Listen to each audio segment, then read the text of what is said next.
Well, I just tried to make a live video on the garden, and I kept running out of range. So I'm gonna just video the garden and make a link to it, see if that works. So we'll go in the garden door here, and we see the first thing of the squash plants, and there was spinach there, but that's all over with now. And behind the spinach is the kale and some lettuce. And then we have the peppermint bed. In the midst of the peppermint are 4 blueberry bushes, which did not produce this year, but they're still alive miraculously. And then again, we got kale and lettuce. And then we have a tomato bed right here. It's coming along. Over here is the asparagus bed, and there's peppers here on the south side of the bed. And there's some wild daisies there, and little Queen Anne's lace growing here. And I just dug up a sack full of potatoes this morning. So that bed would probably plant peas or Crowder peas in that bed. That's what Alicia Vance has been helping me in the garden, and that's what she thought would be good to plant now the potatoes are harvested. And then that was where the peas were, and we planted some squash there. We don't really expect much out of that because I'm surrounded by trees and bamboo, so the sun can't get to this area, which squash needs a lot of sun. And there's a big old mullein plant. There's a lot of mullein plants there, and there's some wild sunflowers that grow and have little yellow flowers on them that canary birds like a lot. And here's a sweet potato bed right here. It's looking pretty good. And this is the Three Sisters, which there's chipmunks digging holes in this bed. You can see that hole right there. And I'm trying to keep them out of there, but they're persistent.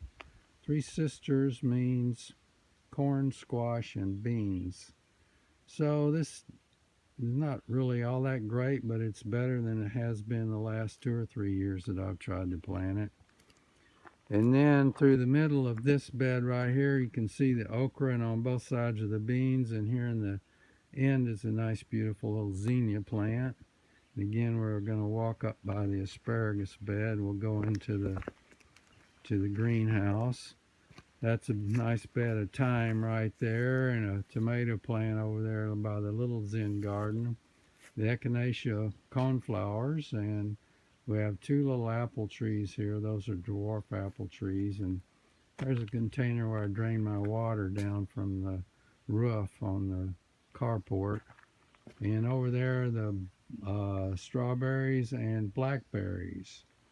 And here's some more tomato plants in pots that are looking pretty good. Not bad. So we go in the greenhouse here, and you realize this is a hillbilly operation. So right there, the beans.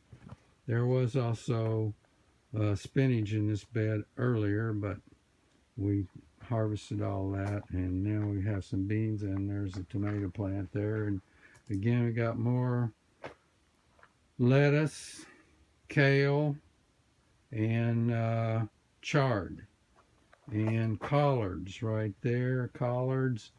And there were radishes there on the right side of that bed, but they've been harvested, and in place of that I've planted carrots and chard. And then there's some beets right there and carrots. All right, so that's the greenhouse, and we also have a drain there where the water's drained down off the roof of the carport, and so we can water with the rainwater.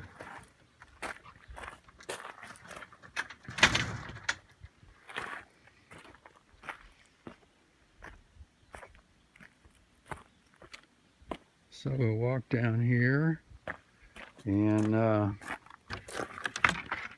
we'll look at the planted watermelons here.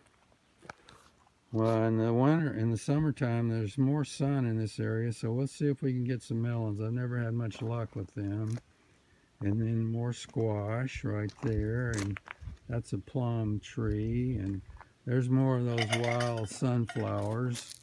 Up there was where the tulip bed was growing. Of course, the tulips are over with. There's more squash and another plum tree right there. And Alicia's worked a lot on this little herb garden. It looks really good. There's all kinds of different basil here. And then we have the zinnia plant and some dill, and there's 2 fig trees right up there. So this is a nice little herb garden. And then we'll walk down here. More peppermint.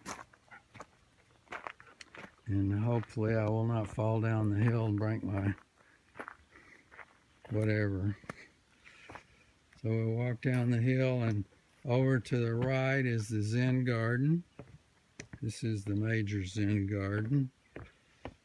And you can see the Buddha sitting there peacefully amongst the big rock. And then down there is a pear tree amidst a lot of onions.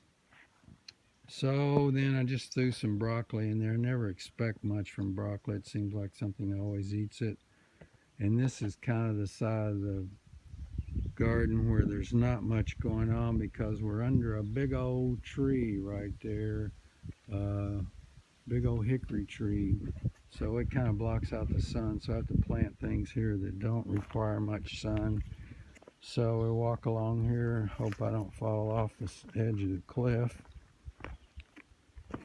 And there is some cauliflower, and I planted some spinach, Malabar spinach right there. Couple, some more tomato plants, but again, they're not going to get much sun. The sage looks good. That's sage right there. And one of the best things that I can grow that I never even try to grow is the yellow dock. There is yellow dock everywhere. Yellow dock and chickweed grows really good here. And then we have some ginger, wild ginger, and a fern in the middle of that. And let's see if I can make it over this area here. Again, this is another drain where I drain water off the roof for watering, although I don't really use that thing that much, not yet, because it's been raining a lot. And there's some poor rose bushes that don't get enough sun. See, I'm surrounded by trees, so there's only little spots here that, anyway, you can see that lily plant right there. And I planted some poppies right here, but again, I don't know if they're going to get enough sun to flourish. And there was a clematis right there. It usually does pretty well. And begonias, they look pretty good. And the hydrangea plant, the last couple of years it hasn't flowered, but there it is anyway, so we'll give it a chance to see. I don't think it's going to flower, but it still looks good. And then the last garden we'll look at is what we call the bamboo garden. So that is more or less the end of the garden walk. Hope you enjoyed it.